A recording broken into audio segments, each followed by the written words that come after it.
Hello and welcome back to our podcast. I am so excited to introduce you to today's podcast guest, Rachel East of Clarity on Fire. I'm about to read her bio in just a second, but this is a must listen to if you have any questions about what your life purpose is.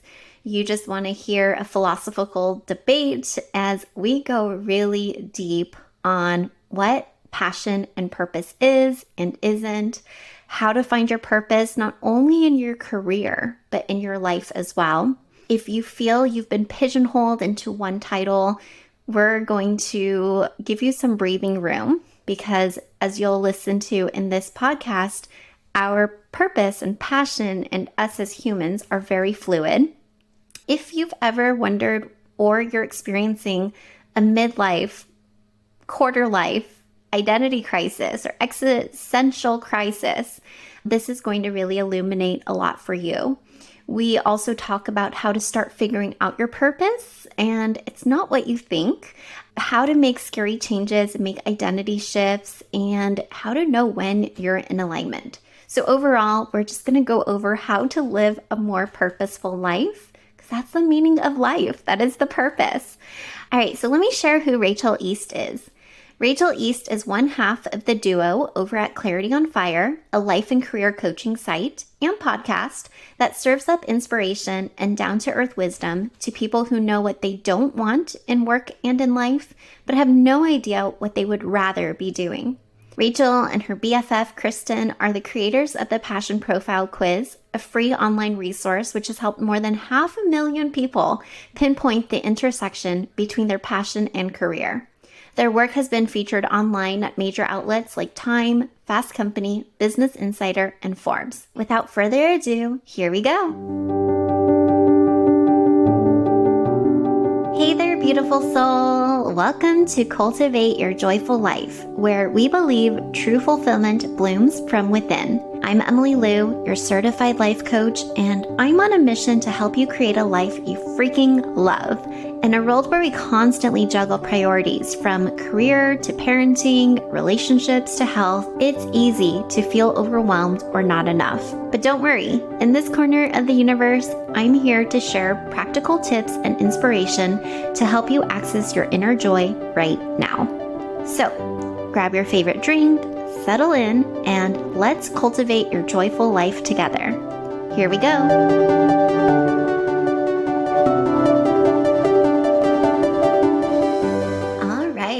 I'm so excited to have you on, Rachel. I'm thrilled to be here and honored to be your first guest. Is this true? Your first official guest? Yes, because you're the one who inspired me to start this podcast. For those that don't know, because Rachel doesn't really advertise or market herself, she has an amazing podcast. I love this. I'm like, let's throw her under the bus because it's totally true. She does not care about marketing, but she does want you to know her podcast exists. That's true.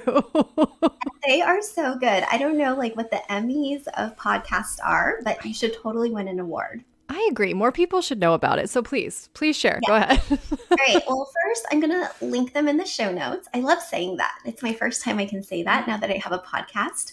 But the one that I listen to the most is Clarity on Fire. And this is for all my listeners who are like, I don't know what to do in my life. I don't know what to do in my career. I need career clarity. I know what I don't want, but I don't know what I do want. And so that is a must listen to for any professional out there or just human. And then the second one, which I love and I think is your passion project, is Forever Alone. Mm-hmm. Forever Alone is a must listen to for anyone who is navigating relationships with others or themselves. So everyone on this planet should listen to Forever Alone. What a ringing endorsement. I made it for single girls. So I love that you're like, no, everyone needs to listen to it, not just the single girls. Look, I'm married and that's I right. binged that. And you loved it. I loved it. So thank you. Yeah. That was a passion project for me because I don't know. I feel like the two things that are the hardest in people's lives are like navigating relationships, whether that means you're single and you want to be in one, or you're in one and that brings up its own issues, or career. And so I guess, I had to cover all of my bases and talk about both of these things in extreme detail for like years on end. I love it. And in episode 1, I introduced the wheel of life. But speaking of life, I know so many people who are just like, what is the meaning of life? I feel like I'm on this hamster wheel. I'm just kind of going through the motions. And I think we've all, I don't want to generalize here, but most of us have had an existential crisis or midlife crisis or quarter life crisis where we're like, what is the point? Why am I here? Yeah. What is my life purpose? And so I knew I had to invite you on because I love that you mentioned you have this unconventional take on life purpose. But maybe we start by defining what life purpose is. Can we maybe talk about what it isn't before we talk about what it is? Conceptions that you have about life purpose. Yeah. So when I was 23, my perception of life purpose was that it was synonymous with and inextricably linked with your career, that those were one and the same thing, and that your career was the vehicle through which you found your life purpose. And I'm going to be honest, that makes sense why I thought that. It makes sense why someone listening to this might still be thinking that, because I mean, I don't know how deep we want to go with this, but like this is our conditioning. Yes. Like we've been conditioned to, I mean, especially millennials and Gen Z, I would imagine, got conditioned that like we can do anything. And if we set our minds to it and like do what you love and the money will follow and follow your passion, which is so funny because I used to love that word and be obsessed with it. And I created like literally a whole kind of brand around that word. And then I like hated that word. So we can talk about that in a bit because I think passion and purpose are very related. But anyway, it makes sense because we've received all of this conditioning about, your purpose being linked to what you do. It's as insidious to me as like when you ask a kid, what do you want to be when you grow up? Not what do you want to do?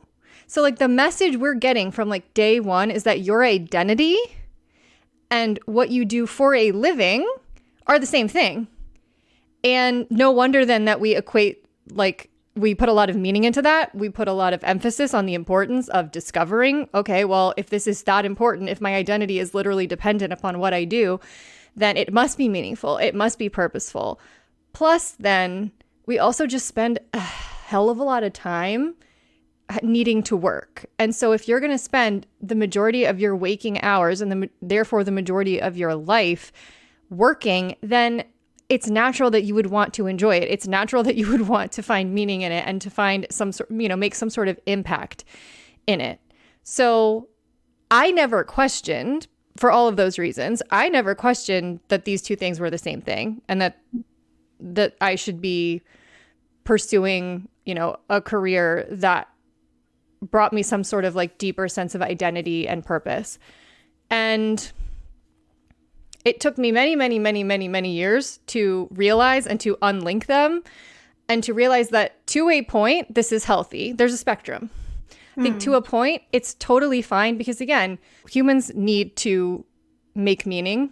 We need to have some sort of impact on the world. We want to help other people. We want to be of service. We don't want our lives to be for nothing. That's all totally normal. So it's okay to want to spend time doing stuff that makes you feel that way. And if you're going to have a job and you're going to be paid, for 40 hours or whatever more of work a week, you might as well find some sort of impact or meaning in it.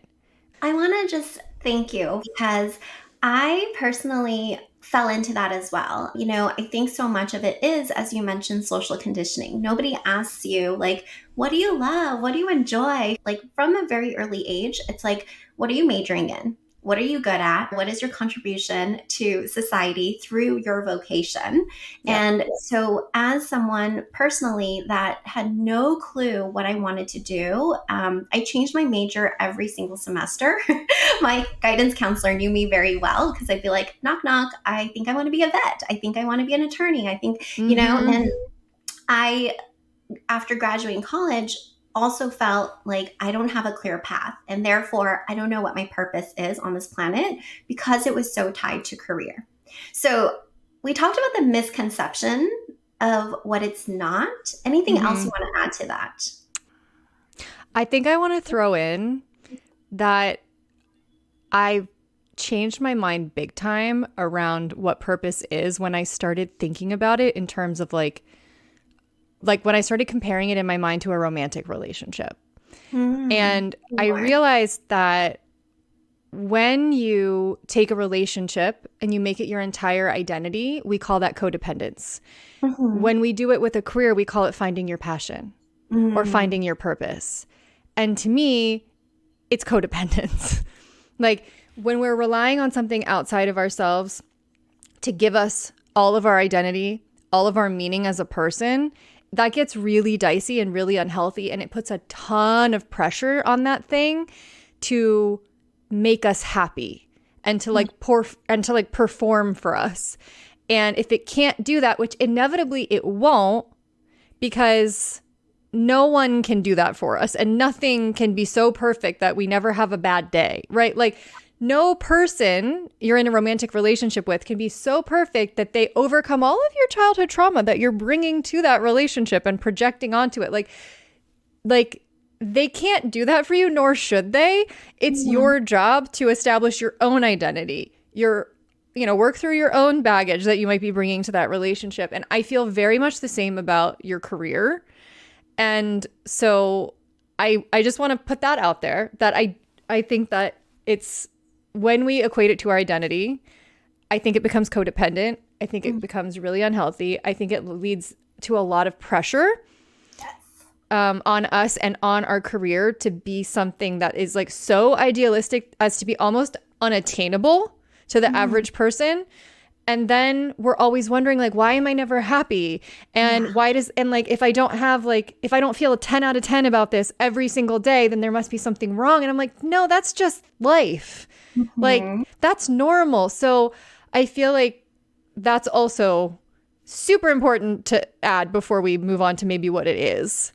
Yeah, I really love that. And I don't know if you've heard of the soul line versus the goal line thinking, but most of the world, so like in our 3D reality, so many of us are focused on the goal line. Like I have to achieve, I have to achieve, I have to achieve. And then when I get this, then I'll finally be whatever. And you keep moving the goalpost. Whereas like I'm doing this on video right now, but like you have a perpendicular line down the middle of your goal line going up, and that's the soul line. And that's what you're talking about, which is you have to really discover like your deeper meaning, your purpose, your acceptance of yourself and the love. And that way, like as that increases, you're naturally going to move along the goal line. But even if you haven't reached your goal line yet, like you're still finding that deeper meaning and connection and purpose and love and respect and all of those things that we get and receive, or what we actually think we're going to receive when we get that thing externally. So it all starts from within first, and then it naturally spills over into being able to obtain it in the 3D and getting everything else. But I love what you mentioned there. Like, it's not a when I get this, then I'll finally be whatever. It's really starting within and not relying on anyone else or anything else to make that happen. So, okay, so much that I want to dig into. I'm going to go back to my first question, though.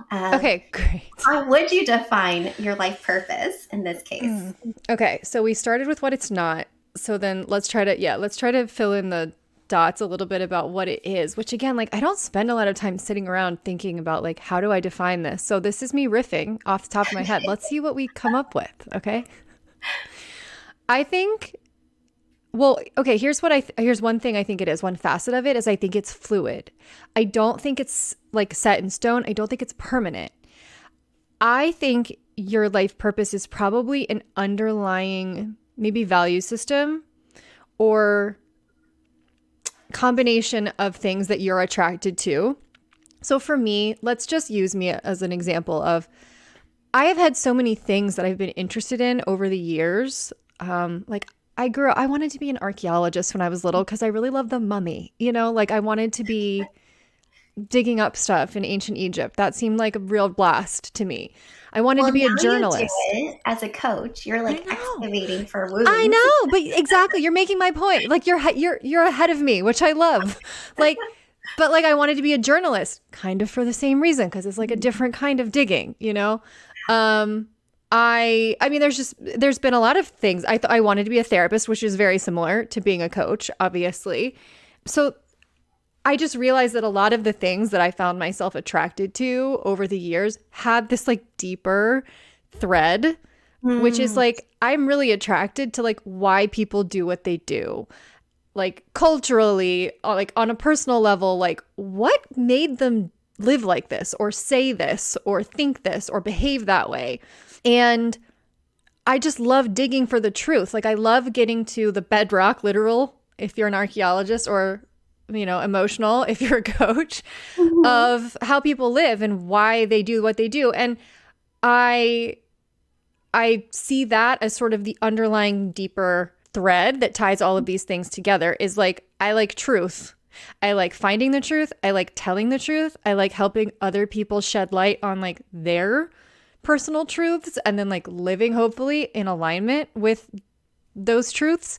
So to me, if I had to define like what is your purpose here on earth, I would say, well, it's probably something like that, like helping discover the truth or make the truth known far and wide. And what I like about defining purpose in this like broader, but it's also just deeper way is that it can change. Like the expression of it over your lifetime can change many, many times. And, or maybe the better word is evolve. Like I don't have to stay static in my role as a coach, for example. Like, okay, do I really think that in like 20 years, I'm still going to be like hosting this podcast? I'm sure you're going to be like, yes, you should, Rachel. Do it for 30 more years. But like, will there even be a podcast in 30 years? Like, we don't know. So I can't hold on to it so tightly because things change and things evolve and your interests change and evolve. And that's totally normal. So if you make your purpose something that's so external and so like label based, like I am a coach, I am a marketing executive, I am a doctor, you don't get to change. You don't get to be fluid. And I think that's really, really important. So let me pause there because I do have more to say, but I feel like that was a lot. Well, maybe we should unpack that for a second.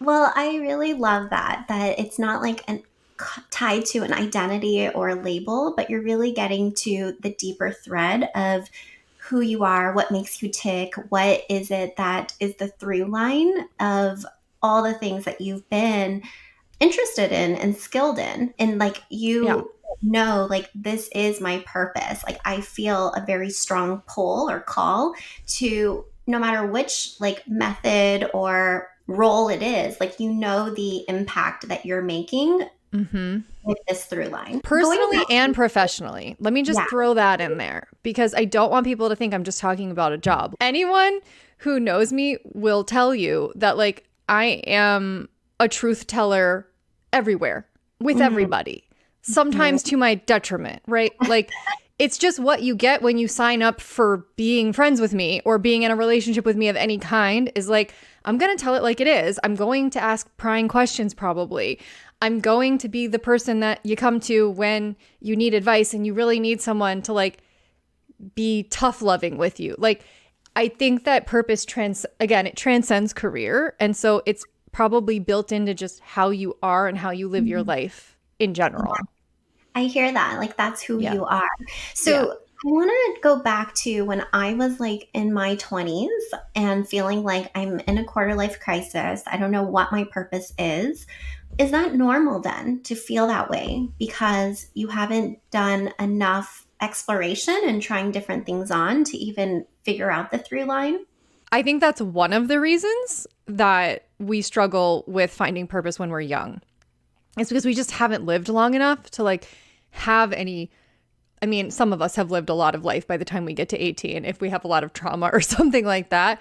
But we haven't had enough experiences in general to like actually, define what is it that I'm attracted to? What do I feel called to? What do I want to explore? So yeah, I think that's part of your 20s is being somewhat confused and going on that journey and that exploration. But I also think that part of the reason we come into early adulthood and have no idea is because a lot of the mechanism by which you would like get to know yourself and be confident in your identity is like very much quashed out of us in childhood and in adolescence by parents, by the school system, so that it actually, I think not only are we trying to like establish an identity, which is a normal thing in our 20s, I think we're also having to work against all of the conditioning that we've received. And now we have to like decondition and like often deprogram ourselves from like, here's what other people expect me to be. Here's what other people want for me. Here's what I'm quote unquote supposed to do. Yeah. And so those two things together just make a really potent combination for an existential crisis. I hear that. Like so much deprogramming, so much removing the masks and getting really honest of like who you are and what you want, because there's so many expectations from parents and societal, cultural norms that we're supposed to subscribe to. Yeah, I love that. So I'm hearing that in order to really know your purpose, you have to be authentic to who you really want to claim and be. Yep.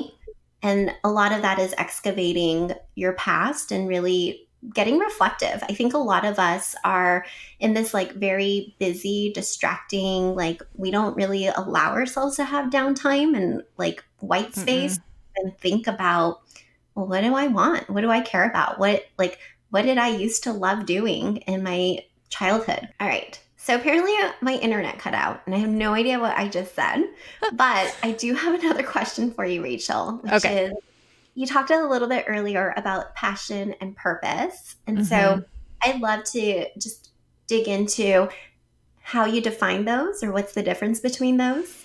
Yeah. I think I don't know that there is a huge difference between how people use them. I think we almost use them interchangeably. I think purpose is more about like your meaning in life and like what it is you feel that you're meant to be doing on the planet. Whereas your passion, people think of it as like, it's something that's meant to, I think they're the same thing. I think that like typically when people talk about finding their passion, they think that that will then give them purpose, right?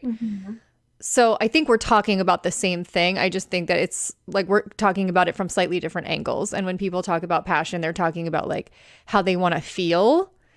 And when they're talking about purpose, I think they do want to feel purposeful, but I think they're talking more about like the meaning that they feel like their life is going to have, right? And so, but both are problematic, I think, in terms of like how typically we think about them and talk about them. I think the same issues we've brought up with purpose also apply to passion, that like it's kind of codependent to think that anything is gonna make you feel like super passionate and jazzed and like excited to be alive every day that you wake up. And I've seen so many people, like I feel like if I were to paint you like a kind of common picture of what I've experienced over the years as a coach, it's like a lot of people come to me thinking what they want is to find their passion and discover their purpose. And the way they're not saying it like that necessarily. The way they're saying it is like, I need a new job and I want to get clear on my career direction. And what they realize when we actually start working together is that, oh, there's a lot within me that is preventing me from being able to experience things like passion, like purpose, happiness, fulfillment. I've got some blocks. I've got some hangups. I've got some trauma. I've got some, whatever. I've got some beliefs that are not serving me. I am a people pleaser for like, And all of that gets in the way of you being able to experience things like passion and purpose and fulfillment. And so if you can't become the kind of person who's actually capable of feeling those things and experiencing those things, aka becoming a healthier, more evolved person, then you're like, you can have the best job in the world that from the outside looks incredibly meaningful and by all accounts should be making you feel super passionate, and you won't feel any of it. You won't feel the impact of it. You won't feel passionate about it. In fact, it might make you miserable because you haven't done any inner work. So in that way, I think passion and purpose are very tied together and are almost one and the same. Yeah, that makes a lot of sense. And I think that goes back to the whole goal line and the soul line. And you got to be able to do that inner work in order to recognize and appreciate what you have, because otherwise you're always just living in this lack mentality of like what else is missing, and you can't appreciate and be grateful for what you have, no matter how shiny it is to others on the outside. When I think about purpose, I do think about like the bigger contribution or meaning, but it doesn't tie to vocation necessarily either. I think that's one way of going about it. But I know like ever since I became a mother, like my purpose is so clear in terms of I'm here to create more conscious children. Like I'm here to make sure they're alive and fed every day. Like I find purpose in every little thing that I do with them. But I also think about purpose is more rooted in like creation. Like what are you here to create? And for people that could be like, I'm here to create moments or like positive experiences, or I'm here to create more loving relationships. You know, there's so many things that we can create. And again, that could go into like my purpose is to create beautiful websites and designs that people can enjoy, you know, like there's so much creation within purpose. Whereas for me, I've always thought about passion as like, what am I truly interested in? Like to me, passion is like what brings me joy and like lights me up. And again, it could be within the workplace, but it could also be like all the other things that you're just passionate about. Like I'm passionate about helping people unlock their potential, but I'm also really passionate about like nature. Like I love going out when I can, you know? So I think it kind of boils down to like just knowing who you are at your core, then you can create a passionate or purposeful life. But you don't need to wait until something happens in order to feel that. Like you can feel that today. So I want to ask you, like, it's wonderful that you figured out your through line and your purpose. Like, how did you even go about that process? Or if anyone's listening right now and they're like, good for you, Rachel, but what is my purpose? What would you say to them? I guess I would encourage you to start, if we're starting, I would say, I think we need to start examining everything you think you're not first. Like, and removing all of the sort of, I once heard, I didn't come up with this, but someone once described coaching as like the process of like removing all of like the bricks that you sort of built up around yourself of like what you're not. And then like after those are all removed, what's left is just who you are. And I find that to be so true, that if you want to get clear on like what you feel like you're meant to do here on the planet, I also have an even more controversial thing to say about purpose in a second, just FYI, to plant that seed. Controversy. Bring it. But I think that you cannot define something if you're too blocked to see it, like to see yourself clearly. So you have to question like, okay, who is it that I think I need to be versus what might I actually be attracted to? So I work with so many people who were like in the gifted and talented program when they were teenagers, right? Like they were like the straight A students. They were perfectionists. They, got honor roll and they got into good universities and they got like good careers and all of this stuff. And then they end up having like this mega existential crisis when this system that they used to like define themselves for so long, like eventually you're not in that anymore and you don't know how to like define yourself or be successful, quote unquote, in like the real world. So like, I think being able to be honest about, okay, what aspects of my life are actually like, am I actually living in accordance with what I believe and what I want versus how much of this stuff is just inherited? How much of this is just, have I even ever questioned?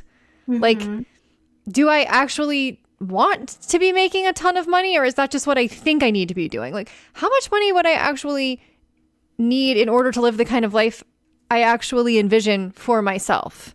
So I just don't know how to clarify who someone is if you're not first willing to question who you're not, and how you might be living a life that like doesn't actually align with what you're interested in or what you value.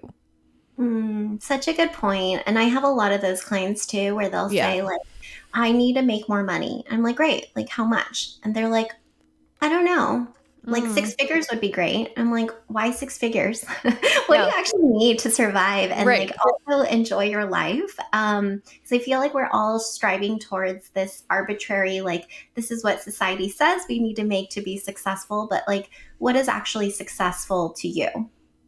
Not your parents, not society, not culturally, but like you. And I think now is such a beautiful day and age where we get to see people making far more than what you would make in a traditional 9 to 5 or grad school graduate program. Like there's so many people on TikTok and Instagram and YouTube, like creators that are doing what they love. Like they're passionate about it. They feel purposeful in like creating content, and they're making way more money than even a doctor, like there's just so much potential and possibilities in the day and age that we live in, where I think we really should, or we could start questioning like everything that we think is subscribed as success. Like my parents, they have the very traditional thought of like, you need to be an engineer, a doctor, a lawyer in order to be successful. And that was true back in when like Asian immigrants started coming over, because those were the people who got access to be sponsored to come to the US, because the US wanted to show like, look, our immigrants are successful. But so much of that has changed today, like over decades of involvement. And I love what you said earlier. Like our purpose really is to evolve into like who we are and who we're becoming. So I wanted to ask, like how often I hate using the word should, but like how often does one check whether or not they're still in their purpose? Or like how often does it change? I don't know if you can put a number on that. I mean, I don't think we can put a number or a metric to it, but I do think that it evolves as we enter into different phases of our life. So I think like big milestone phases of like when we graduate college, or when we, I don't know, like get married, obviously, or when we have children. I think anything like really big, and sometimes it's a loss, right? Like you lose someone important to you and you're going through a process of grieving. Those types of major life events and milestones absolutely like cause naturally, and I think this is healthy, they cause reflection. And so it's normal for your value system to change if something really big is changing in your life. Like when you have kids, it totally changes your conception of like what you should be doing with your time and what's important and like, what matters and like what absolutely like is not worth your time or energy or thought. And so I don't necessarily know that it's something we need to be like consciously checking in on like at a certain cadence. I think life is going to just require you to check in on it regularly, like as you evolve and as you age and as your circumstances and your value system changes. And like letting that happen is so important, and not resisting it, like not resisting that, like it's going to change. You are going to be gung-ho about something when you're 25, and I promise you by 35, you're not going to care about that thing, probably. You might care in a different way. You might care about something completely different, and I'm sure the through line will still be there of like what it is that attracted you to something at 25. The kernel of that will be there at 35, but like Will you still be doing that thing? Probably not. Yeah. And that's And I fine. think you know when you just feel completely misaligned. Like for me, the Mm-hmm. reason why I started this podcast, it's been like honestly years in the making before I took action.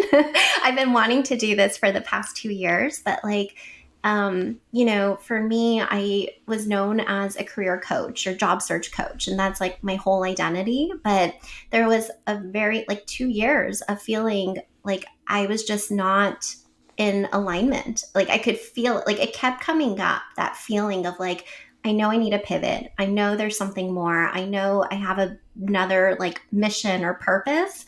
But to your point, like I was resisting it because there was so much fear of making the change. But now that Yeah. I'm actually doing it, I'm like, okay, like I feel alive again. Like I Yes. feel energized. I feel excited about what I'm doing. And I could tell that I was misaligned because I had so much dread. Like something that used to be so joyful and energizing, I was just like, not even like I felt resistance to even checking my emails every morning. It became that heavy. And I think for me, like what really helped was also understanding a completion cycle. Like in life, we're all activating things, we're all like increasing our energy around it, and then we get to complete it. And sometimes I think for people, we're so scared to make change or like what's required if we make a change that we allow things to continue beyond its expiration date. That was my case. Yep. But what allowed me to move forward was making a conscious decision of like, am I just running away from this, or am I procrastinating on this because of something deeper, or have I truly completed it and I feel like I can celebrate like this close of a chapter? And that was the case for this transition. So I think that might be Yeah. helpful for anyone who, like you said, is holding on to something at 25, but is so worried about shifting an identity Yeah. I and I purpose. I totally agree. And to be honest, this kind of leads me into the controversial point that I said I was going to make earlier. I want to go back to that. When you're talking about alignment, I feel like if you were to dig even deeper than like the common thread I brought up earlier, like my common thread being like finding the truth, whatever. I think on an even deeper level than that, I subscribe to the idea that like we're just humans having we're spiritual beings having a human experience. Like I love that Mm-hmm. quote. I think it's true. I subscribe to that idea. And so on that level, on like an almost spiritual level, not on a human level, Mm-hmm. I don't think it matters what we do. I'm Mm-hmm. like, I think the point is like, enjoy your human experience. Have Mm-hmm. a wide variety of experiences. But like try to find joy and some degree of like satisfaction while you're here. And if you do that, nothing else matters. Like, and I know that sounds almost overly simplistic. It's both. It sounds overly simplistic and it's also like the hardest thing to actually accomplish, like Yeah. while you're having a human experience, because the human experience like absolutely sucks a lot of the time. Like Mm-hmm. being in a human body is very annoying. And there's a lot of like things we have to do that like, if you were just like a spiritual entity floating around, probably, you don't have to be worried about paying your rent. You don't have to be worried about like capitalism and any of that stuff, but we're having a human experience. And so I feel like to be honest, I think a lot of the clash and the tension that people feel when I meet them is because they're having this like, I guess, that back to that soul line and that goal line, the point at which they are meeting, there's a lot of friction Yeah. that people are experiencing.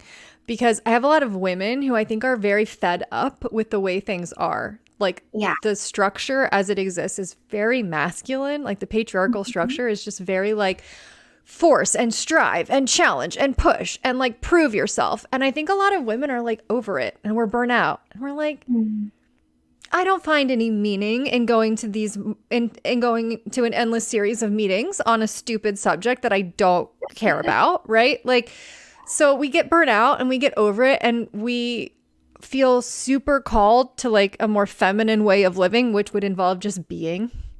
Yeah. And not having to produce anything and just getting to like be in the flow and like be intuitive and like be creative and create when we want to, but like not if we don't feel like it.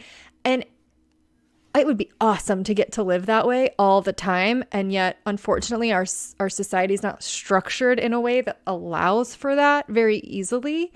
And so there's a lot of tension because people feel called, I think, to like live more in alignment with like nature and with their natural rhythms. And yet the structure forces us to kind of do the opposite of that a lot of the time. And so I think a lot of what I do these days is I try to help people make peace between like the spiritual, deeper desire to like be and like find purpose, but not in any way that like is necessarily related to money. It's just in like who I'm being and who I'm what it is I'm expressing. And like you said, what it is I want to create versus the need to also pay your fucking rent and like, and like survive as a human. And like, can we make peace between those things is a really difficult ask.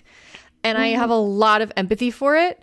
And anyway, I just don't think a conversation about purpose is like complete in 2024 unless we acknowledge that struggle. Thank you for sharing that, because I've been through that struggle and going through that struggle. And I completely agree about we are human beings, not human doings, but we do live in this society where we can't just be and express all the time. But I hear you on the whole, like, it goes back to like masculine and feminine energy and like, how do you balance that? How do you balance your purpose with your doing and all those things? And something that has helped me, because I recently went into like this feminine energy of like, oh, I'm just going to be, and I'm not going to work, and I'm not going to do all this.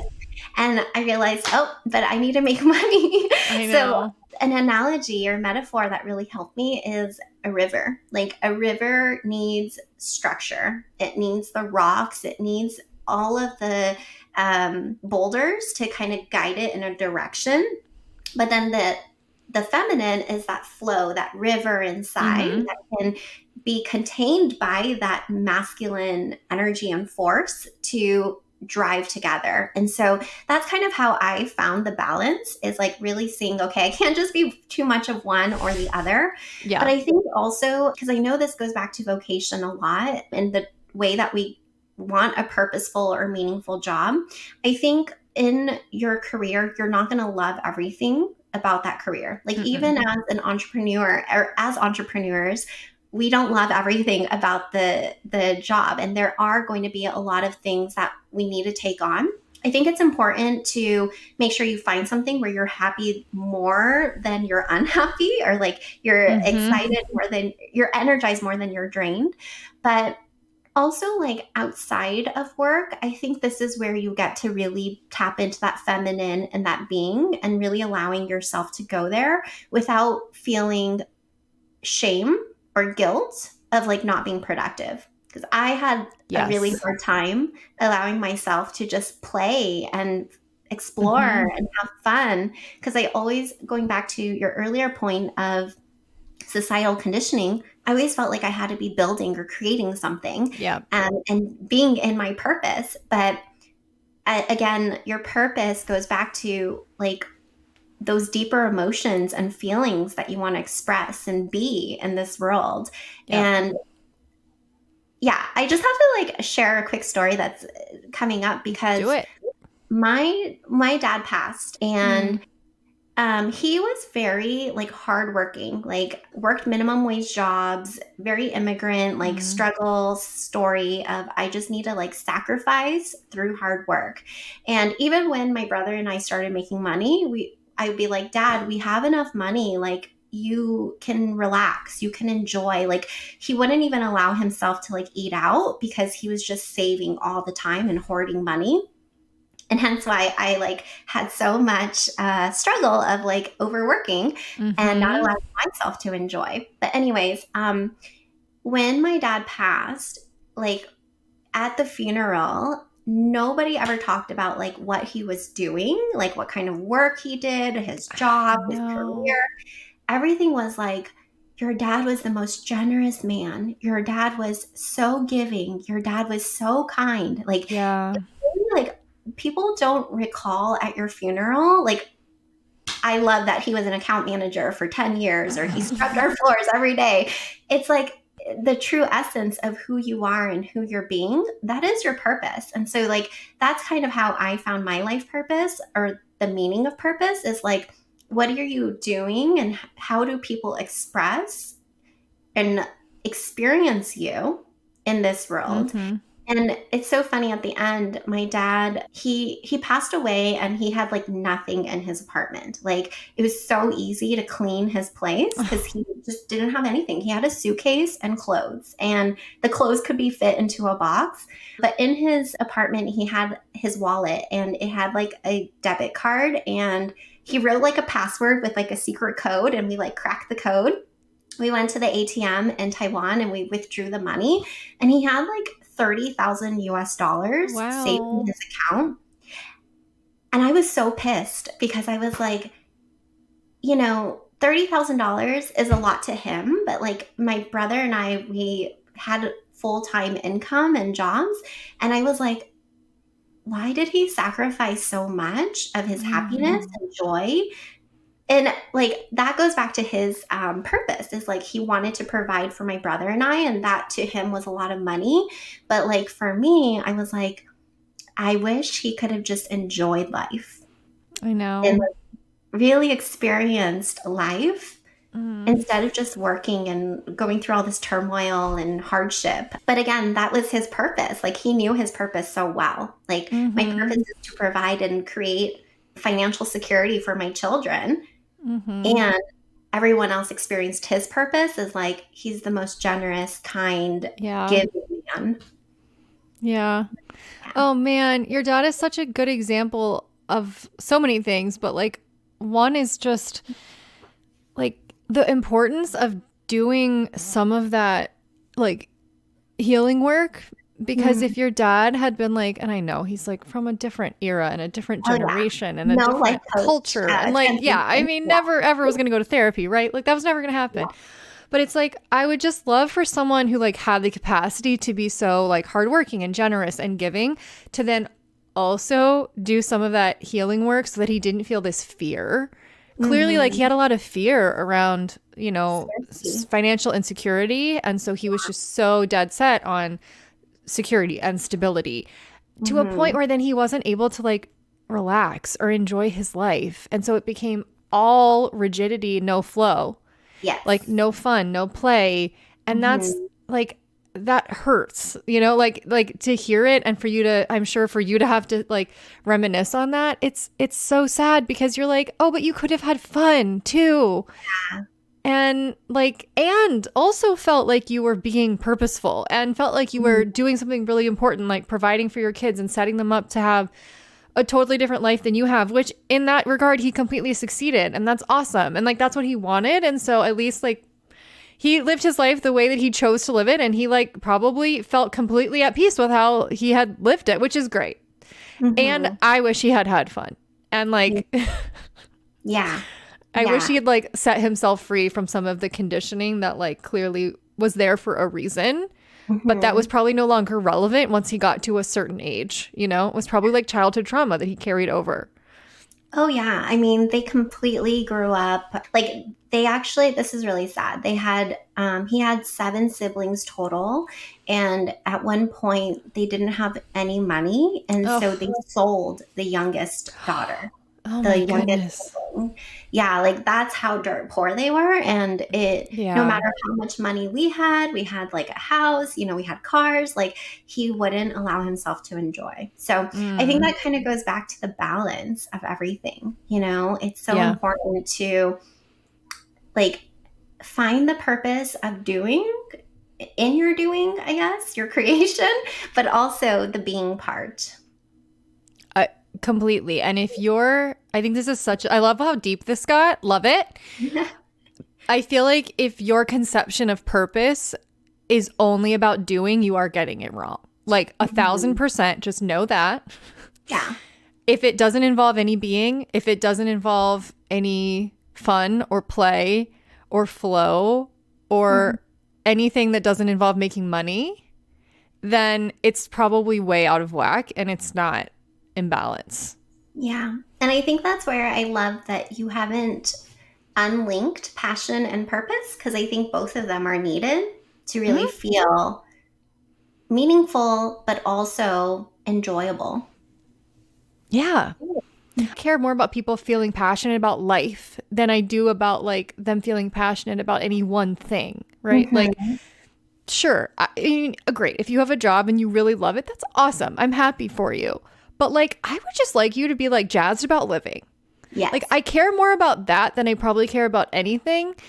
And in order to be jazzed about living, you can't just like your job. You can, like you have to like a lot of aspects of your life. You have to find meaning and purpose in mundane things as well as like bigger things. And that I feel like is like the people who I think are probably most fulfilled in life are the people who can find meaning in all, big things, small things. And you can just be jazzed about life in general, even when it's like going sideways sometimes, because like when is it ever not going like a little bit sideways, right? Like there's always something that's not working out or that's stressful or that's overwhelming. Yeah. And so, yeah, if you can like enjoy life and be like excited about living and like have a job that you enjoy going to potentially, and you like the people well enough and it pays you, in a way that feels respectful of your talents and abilities. And if that job then like, enables you to live the kind of life you want to live, maybe you want to do some traveling and it enables you to do that. Like maybe it enables you to put your kids in like a really nice preschool and like that makes you feel good, like whatever, then that's a pretty solid formula. Like that's great. You don't need to be saving the world in order to feel purposeful. You don't need to be doing anything impressive in order to feel purposeful. You just need to be like living a life that you feel in alignment with. And you need to feel jazzed about your own life, even when it's kind of boring. That to me is like purpose enough.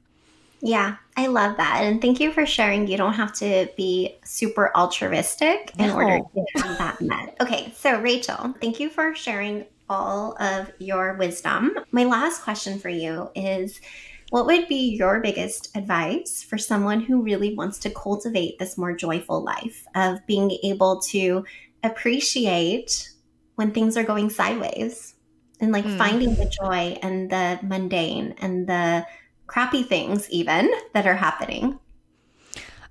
So I'll tell you what I do, which helps me. Okay. I compare my problems to what they were like 5 years ago or whatever. And I'm like, oh, right. I used to want these problems. Like inevitably, for the most part. I'm not saying that we don't end up in periods of life where, like something is really going wrong and we're like, wow, if only I knew how good I'd had it like 5 years ago. But for the most part, I find that like we do evolve. We keep evolving and progressing in like a positive way. Like we end up making more money. We end up setting our sights on a job and eventually we get a job like that. We are single for a long time and then eventually we meet someone. Like that's just kind of the nature of life, is that we set a goal for ourselves or we have a vision for ourselves. And at some point we actually find ourselves living that vision. And then of course we don't recognize it because we're too busy on to the next thing and we're focusing on the next goalpost. And so when something is going sideways, or I'm in that right now. Like I have had my dog has been in and out of the vet for the last week. I have not, and she's fine ultimately, but like I can't, it's caused me some lost sleep. I'm also moving in 2 weeks. That's also causing me lost sleep. My computer, I had to replace it on Monday. Like I could just go on and on about the fact that like I haven't had the easiest past 2 weeks. And yet I look back and I'm like, but 5 years ago, I would be thrilled by the problems that I'm having right now. Right. So like, not because I love problems, but because the reason I'm having some of these problems are like ultimately things that I wanted that then also come with their own downsides and their own things that you have to work through. And that's life. But that's a good thing. So I'm not saying you have to be like, you have to gaslight yourself into like, oh, I love these problems. This is so great. Like, no, you can say this is a problem. This sucks. I'm not happy. I'm exhausted. And oh my God, thank God that like I have a higher quality of problem than I had 5 years ago. And like, that'll probably be true 5 years from now too. Yeah. So I don't know, like that's what helps me. I could probably give you 20 answers, but I'll give you that one. I love that. And I think so much of it is a perspective shift. And I love how you're allowing yourself to feel all those emotions, like the negative emotions that come up, and really let them ride out. And then you can switch into, okay, like, but let me put perspective on this and zoom out. And wow, how grateful I can be of my evolution. And these are sometimes good problems to have. And you're right, like no matter where you ascend to next, you're going to have problems. And so it's really the way that you tackle them. Yeah, I think that right there is probably a good last point.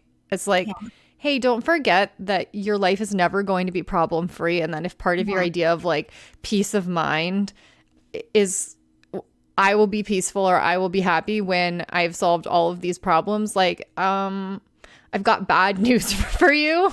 Like, that's never going to happen. And so if you can like make peace with the fact that like, wow, I'm like, I'm happy with the quality of problems that I have, as weird as that sounds, I actually think they can be very helpful. Yeah. Acceptance and surrender are the most difficult states of being in a lot of cases, but it really is like the ultimate level of enjoyment, in my opinion, because it's like you have low detachment, high intention in what you're doing, but low detachment, just knowing and trusting that things are always going to resolve or they're happening because they need to happen. Yeah. Yeah. Cool. Well, thank you so much, Rachel. Any final words before I share where they can find you? I mean, I could talk for 20 years probably I feel like we'd be on this podcast forever with me. I know. I feel like I barely scratched the surface of purpose, but that's okay because like I talk about a lot of this stuff ad nauseum and have for the past 6 years on my podcast. And I know that you can't do it all and learn it all and integrate it all in a day anyway, and that wouldn't be healthy. So it's okay. I'll let people learn more. There for a future podcast as well, but share more about where people can find you. I'll link everything in the show notes, but what do you want people to do? Well, okay. So clarityonfire.com is our site. You might want to, if you haven't, take the passion profile quiz, which there's that word that I told you I hated. That's because I came up with that name 10 years ago, but I stand by it. Yeah. So the passion profile quiz, so clarityonfire.com/quiz, it's it'll take you about 2 minutes. And I still stand by the principle behind it, which is that it's a way to help you figure out the intersection between your career and your passion, aka doing something that you find meaningful and purposeful, but in a way that aligns with how you're actually wired. And I feel like this is a whole other subject, but one of the reasons we're so burnt out and unhappy in our careers is not because of what we're doing, but because of how we're doing it. And a lot of us are working in a way that's like completely at odds with how we should be working. And that's a little bit different for each person. So the quiz helps you pinpoint sort of your core values around how you need to be working in a way that actually then allows you to like naturally bring out your creativity and your passion. And it's kind of a game changer in how people approach their careers. And I built like a kind of a whole platform around that for the last decade. So take the quiz if you haven't taken the quiz, because I think you'll probably find it revelatory, because I don't think people talk about career in that way. Like, I don't know, like I've been doing this for 10 years and like no one's talking about it the way Kristen and I talk about it, at least not in that sense. Yeah, I can attest to this, by the way, because in our Happily Hired Formula program and roadmap, so many of my clients, I probably get one message a week saying how much they love the quiz and how it's unlocked some insights for them around like I've been misaligned for this reason, and this is what I actually want instead. So you and your better half, Kristen, have nailed it. Like alignment is such a huge ingredient in how we enjoy the work that we actually find. And it's a really great quiz. So I highly recommend you guys go to the show notes or clarityonfire.com/quiz and take it. And then, of course, I would love for you guys, if you like podcasts, to listen to the Clarity on Fire podcast, which is available wherever podcasts are downloaded. And you can start anywhere. I have 6 years worth of podcasts, so I think it would be pretty intimidating if you tried to, just choose your start at the beginning. Start anywhere. It doesn't really matter. Maybe start with one of Emily's episodes, because she's been on the podcast 4 times. Wow. Yeah. Well, only if you're job searching, but otherwise. Only if you're job searching. I find every episode you release very insightful. So I'm excited for them to dig into that and consume it. All right, Rachel, thank you so much for being my first guest. I enjoyed this conversation so much. I feel like a lot of people have gotten clarity on what purpose versus passion is and how to start identifying that for yourself.